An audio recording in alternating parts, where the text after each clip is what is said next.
everyone, and welcome back to another edition of Rewind the Tape. I'm none other than your friendly neighborhood soda, joined as always by Benjamin Gates. How you doing, Ben? Doing well. It's been a minute since we've done our show together, I feel like.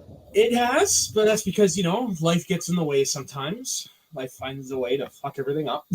So, Life finds a way. Wait, no good limit. No good limit in this movie. nope. We are definitely not here to talk about that movie, but we are definitely here to talk about another good movie, which, if you watched our last show, is pretty much what we had talked about, even though it was not supposed to be. National Treasure, Book of Secrets, the sequel to National Treasure, starring Nic Cage and Diane Kruger. And I'm blanking on the guy who plays Riley right now. Justin Botha. Justin Bartha, yes. All the cast comes back here. You've even got John Voight returning as the father, but this time we have a very special treat. We have none other than Dame Helen Mirren playing Benjamin Gates' mother. Now, fun fact, she actually had to miss meeting the Queen for her Oscar-winning role, the Queen, because she was filming this in one of the Dakotas. Oh, I'm sure she ended up meeting the Queen. Oh. That would suck, though. That would suck, wouldn't it? Yeah, I guess it would, because how many people can say they've met the Queen? I can't. Neither can I. No, I haven't even met any beauty queens or anything like that. So I've never met a queen. Yeah, me neither. But, I don't know. We're all royalty, aren't we by now? No? Okay. At some point, I guess at some point or another, we all become royalty of our own domain. But anyways, National Treasure. I know I'm a royal pain in the ass sometimes. And what does that make 50? The court jester?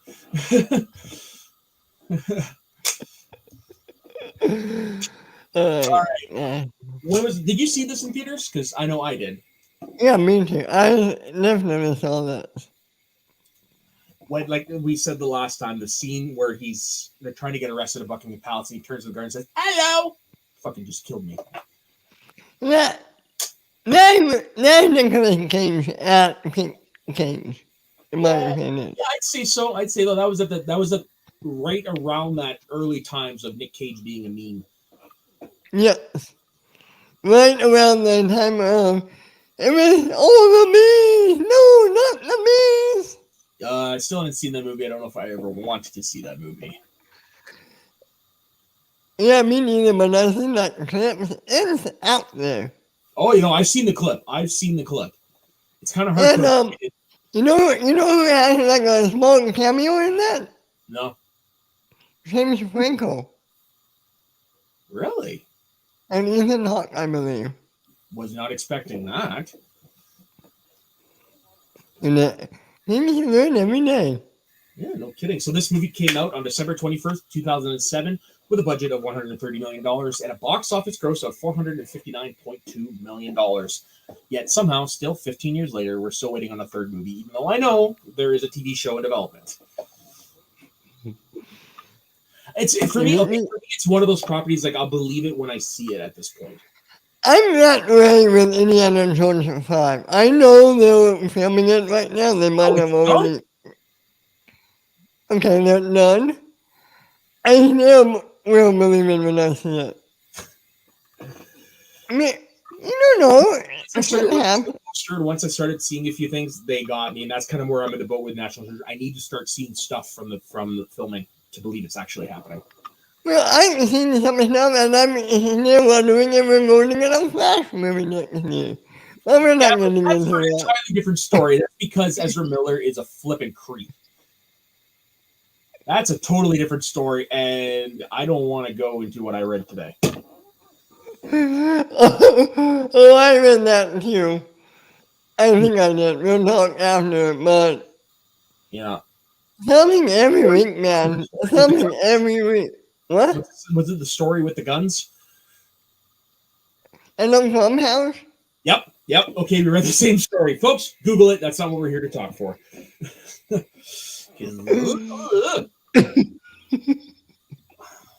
Shall we hop in? Yeah. Okay. 5 days after the end of the Civil War, John Wilkes Booth and Michael O'Loughlin, both members of the KGC.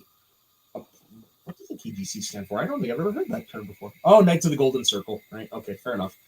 Approached Thomas Gates to decode a message copied into Booth's diary. Thomas recognizes the message as a Playfair cipher and translates it while Booth departs for Ford's Theater to assassinate President Abraham Lincoln. Thomas solves the puzzle, realizes Booth and O'Laughlin are trying to help the Confederacy, and rips the cipher pages from the diary to burn them. O'Laughlin shoots Thomas and flees with the one surviving page fragment, and a dying Thomas gives his son Charles the keyword for the cipher. Can I pause you for 1 second? Of course. Something always puzzles me about this scene. Okay. What is Thomas's relationship to Ben? Okay, see, that's the thing too. Like, it throws me off. It's not. I don't think it's ever really defined. Okay, so because it's not his grandfather, right? Jason Earl, yeah. So Jason Earl is Thomas Gates, which is the young version of that character.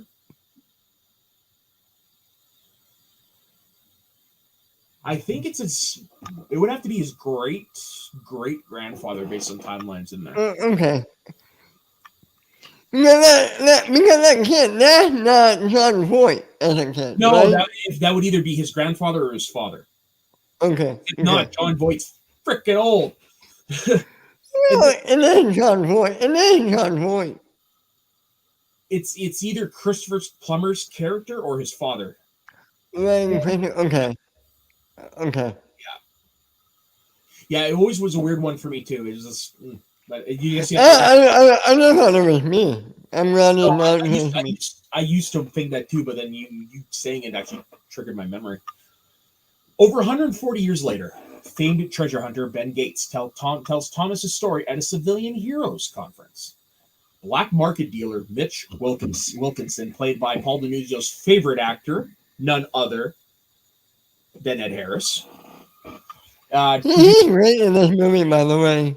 He's great in so many things. And yes, I agree. I really do. He's a jerk, but I understand why he's doing everything he does. Yeah, absolutely. Yeah. Is it to the scale? Although we never see the payoff yet, anyway. No, but at least we get. We'll get to it. Hopefully, it's in this summary. What I was about to say. So, black market dealer Mitch Wilkinson produces the page fragment with Thomas Gates' name next to those of Mary Surratt and Dr. Samuel Mudd. Samuel Mudd, if you know anything about the Lincoln assassination, that guy was in the wrong place at the wrong time. The public and that's actually, the phrasing, your name is Mudd? Yeah. The public believes Thomas helped kill Lincoln, and Ben and his father Patrick set out to disprove it. Using spectral imaging, Ben discovers traces of the cipher on the diary page. When solved using the keyword, it points to the smaller Statue of Liberty in Paris. Traveling there, Ben and his friend Riley Poole discover an engraving referencing the Resolute Desks. Now, Ben, what are the Resolute Desks? Oh, you asking me? Yeah, I can't be the only one talking here. They are desks given. Well, one of them the president has, and the other one, the Queen of England has, or something. Correct. So the Resolute Desk is a 19th century partner's desk used by several presidents of the United States in the White House, including the 5 most recent, and it was a gift from Queen Victoria to President Rutherford B. Hayes in 1880, and was built from the oak timbers of the British Arctic exploration ship, the HMS Resolute. So yeah, I know. I don't know if they. Oh, sorry. Go ahead, Ben. I don't know if they made it for the movie or there's actually a secret compartment on those desks. Well, that was freaking cool. That was cool. I do think it was made for the movie. But for those of you who want a historical context for this desk, if you take a look, there's a famous picture of JFK sitting at his desk. John F. Kennedy Jr. is playing in the little leg hall. Yeah. And it was also used by, was it FDR was the one during Pearl Harbor? I believe so. I might be wrong, but... So when he was in command and he had the Resolute Desk, they actually had a piece of board put in that hole so nobody could see his legs because he was fighting polio. So we're talking about one of my favorite things in this movie that I hope to God is real, but it's probably not. We'll find out. They head to London, reluctantly recruiting Ben's estranged girlfriend, Dr. Abigail Chase, along the way. Ben and Abigail sneak a peek at the Buckingham Palace desk and obtain a pre-Columbian carved plank from a secret drawer. Mitch, who had secretly cloned Patrick's cell phone in order to track Ben's whereabouts, pursues the trio and eventually obtains the wooden plank after Ben messages to photograph it. Back in America, Patrick reluctantly asks his ex-wife, archaeolexicologist Dr. Emily Appleton, for help. She claims the carvings reference the center of the earth, but points out that some of the glyphs are partial. Ben and Abigail convince Abigail's new boyfriend, Connor, a White House curator, to let them see the Resolute Desk in the Oval Office. Okay, do you know who plays him? Of course I do. It's, what's his name? Ty Burrell from Modern Family. He's so funny. He's funny in this, but he's so funny in Modern Family. He's really good at playing henpecked. And what? Henpecked. Okay, yeah. Yeah, Ty Burrell is a pretty funny comedic actor. I first saw him on a NBC show called, I want to say Good Morning Miami. It was one season wonder that also had the guy who plays me first Flash. Not Kavanaugh, but the other guy. Yeah, John Wesley Scott. Oh. And you said that was a TV show? Yeah. I'm not seeing anything by that name on here. Good Morning Miami. Back to You? No. Because Back to You stars Kelsey Grammer, and that's a news program. That's not what. Maybe I'm getting these mixed up. Maybe because I'm not seeing anything under that name here. But anywho. Anyway, yeah. Yeah, no, Ty Burrell, great one-off character in this. Ben discovers that the second plank has been replaced by a stamp of an altered presidential seal, which Riley identifies as the symbol for a secret shared diary written by presidents and containing controversial topics such as Watergate, Area 51, and the JFK assassination. And I love this scene where he's just like, what, you guys didn't read my book? Awkward. Whenever you have a friend who came after the book, you read the book. Or I don't care. Read the Cliff Notes. I don't care what you're going through. You read the damn book. Yup. Ben crashes the president's birthday party at Mount Vernon, and who plays the birthday party? None other than one of my personal favorite country artists, Randy Travis, singing "Is It Still Over? Are We Still Through?" I can't remember the rest of the words off the top of my head, but anyways, great song. Is It Still Over? Off of his greatest hits album. Birthday party, and yeah, he's one of the best. He's just got this like baritone voice, like this. Yeah, I can't describe it. I can do it if I'm singing along to one of his songs. Sure. Yeah. Let's see if I can do one. Suppose I called you up tonight. Ah, shit. Sorry, I can't right off the top of my head. Ooh, man. Let's see. Oh, the song I was going is like, it's like, suppose I called you up tonight and told you, and suppose I said I want to come back home. Like, it's low, but he's just got this. He's got this weight behind it. He's a great singer, man. Carrie Underwood covered this song, I Told You So, and then they both did a duet together on another version of the song. Anyways, that's awesome. I digress. Yes, I'm a country music fan, folks. Shoot me. Okay. I forgot who I'm talking to, an American. Fuck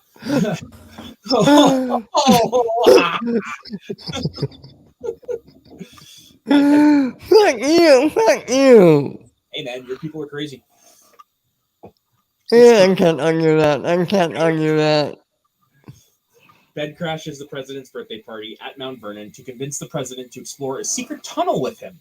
There, Ben activates a secret sliding door, separates the president from his guards, and asks him about the book, while safely leading the president to freedom at the other end of the tunnel.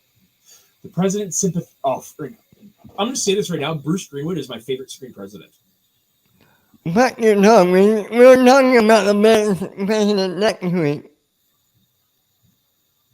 My personal favorite. I've only seen Independence Day once. I trust me. I really trust me. I 100% understand why everyone says Bill Pullman is the best president. I get it. I love that speech, but it's a speech for me because as an actor playing the president, I like Bruce Greenwood. That makes sense. Right. He's played him in multiple different things. What was it? He just played one. Something to do with a plague. I can't remember what one he was just in, where he at the end of the movie, at the end of the show or the movie, he gets arrested. Was it a TV show? No. Was it a movie? Kingsman: The Golden Circle. That's what it was. He's the president in there that gets arrested. Yeah, I only seen that movie once. Yeah, I watched it not that long ago. Yeah, there's just something about it. And plus, he played Batman in my favorite Batman animated film, Under the Red Hood. Nice. Yeah. But anyways, back to the description. The president sympathetically warns Ben that his actions, while innocently meant, will be interpreted as attempted kidnapping. He then reveals the book is hidden in a safe in the Library of Congress. Pursued by the FBI, Ben, Abigail, and Riley manage a brief look at the book. They find a photograph of the missing plank and an entry by Calvin Coolidge. He found the plank in 1924, translated it, had it destroyed, and commissioned Gutzon Berglund to carve Mount Rushmore to hide evidence of a hidden treasure nearby. Okay, let me ask you something. I'm curious. I know this isn't the real one, but is there a real president's book like this, do you think? I've heard, here's the thing, it is rumored to actually exist. It is supposedly actually a thing, just nobody has confirmation on it or not. It is a real concept. I've seen documentaries, much potentially is in there. Just up to my knowledge, I don't think it's ever been confirmed. And what is the mention? That every president adds something to it? Basically, yes. Basically, what we see in the movie is the legend. God, I would be afraid to see what Trump added to it. I'm not, because I don't think he can write. Fair point. Anyway. Yes. Anyway, after consulting Emily about the glyphs, Ben, Riley, Abigail, and Patrick head to Mount Rushmore. Oh, I do want to say there was a scene here that when they got the first plank, when they're in London, I like how he manages to get the photo of it. You remember that? Yeah. Yeah, through the steam trap. It's a great scene. It's pretty genius. They meet Mitch and Emily there, as Mitch kidnapped her before Ben left. Mitch already has acquired, memorized, and destroyed the final clue so he can claim the treasure. He helps the group find the entrance of a cave full of booby traps. And I like this. Using water, and it reveals that bird. Oh, it's great. Yep. After briefly getting separated, the group finds a pit containing Cibola, a Native American city of gold. Supposedly, El Dorado. Nice. An ancient dam fails, and it becomes clear one of the group must sacrifice themselves in the quickly flooding cave to hold open the door for the others. Mitch does so, but begs Ben to give him posthumous credit for finding the treasure so he can be in the history books too. Ben and the rest return to the surface, where the president prevents Ben from being arrested by claiming Ben saved him from the tunnel's accidental closing. Ben ensures that Mitch receives joint credit for the discovery, rekindles his relationship with Abigail, and clears Thomas Gates' name by proving Booth consulted him about the treasure, not the assassination. And credits. I really do think that was a classy move. Yes, Mitch was the bad guy, but I think it was a classy move on their part to say, with credit to Mitch Wilkinson. You know, I want to hear your theory. What on page 47? So, the most likely candidate would be Area 51. Because all the other things that popped in my mind that would be in there, I don't think Marilyn Monroe's murder is worthy of a National Treasure 3 as much as I love Marilyn Monroe. Honestly, I wouldn't be surprised if it's Area 51 is what they were referring to. How about Kennedy's assassination? Dude, that's a rabbit hole that's interesting to go on. If you actually go on YouTube, you can see the Superior film and actually see President Kennedy shot in the head. It's wild. Like, no joke, there's a close-up. You can actually... Sorry, folks, to get a little graphic here. You can actually see not the bullet, but the brain matter come right out. Yeah. I'm like, oh, dude, the stuff you can find on YouTube, man. Oh, my Lord. I know you were having an old Seinfeld. And there's one episode in the storyline where Kramer and Newman were leaving a baseball game, right? Mm-hmm. And somebody spit on them. They don't know who it was, so they treated like the Kennedy assassination. Nice. And the prime suspect, Keith Hernandez, the baseball player. Of course. Of course, it's a Yankee. All right, Ben. You have any more thoughts on this movie? Like, would you say it's better than the first one? Because it seems from both of us talking to each other, we like it more. I don't know about better, but I would put it tied. At least tied, if not better. I agree. It's just as good. And you didn't mention one of my favorite scenes. Well, that wasn't written. when they were on Mount Rushmore and they were looking for a clue, Ben sticks his hand in the thing and yep. Yep. Oh yeah. It's an old trope that never gets old. I wouldn't be surprised if Nic Cage improv that. Yeah. I don't think he did, but that does seem like something he would do. I'm sure they gave him free reign to act it out as he best sees fit. Cage, man, he's awesome. Yeah, he's great. Did you end up watching that movie where he's a fictional character of himself? I'm halfway through it. Okay. Maybe I'll finish it tonight. Yeah, I can't wait till it comes out in video. Until I finally get a chance to watch it, I should say. It's on iTunes. That's a movie. Just be safe. I'm gonna stream first in case I don't like it. Okay. Yeah. I got to a point where I was buying too many movies, as you can see. So. Really? Really? Too many movies, you say?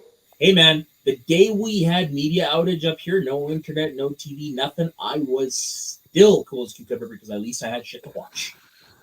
When that happened, all I can picture is the Twilight Zone episode with you, where the guy has like all these books in the library, and he's by himself, and then his glasses broke. Oh, that would suck. Yeah, that would not be fun. No, that was so, folks. Just so you know, as I do live in Canada, this was a very Canadian thing. 2 weeks ago, most of the 600-kilometer distance in my area of BC lost internet, telephone, and cable because a beaver chewed through a tree and it felled power lines and lit stuff on fire. Yes, that is 100% legit. You can look it up, folks. Only in Canada. What would Bonnie Simpson say to that? I don't know, but I know it would be insulting. And then you would remind him that he's a quarter Canadian. Okay. This was a fun movie.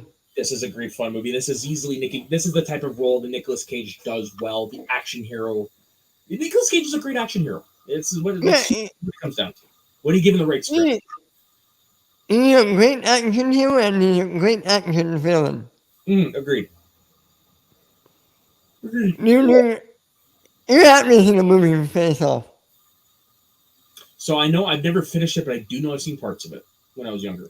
It's amazing.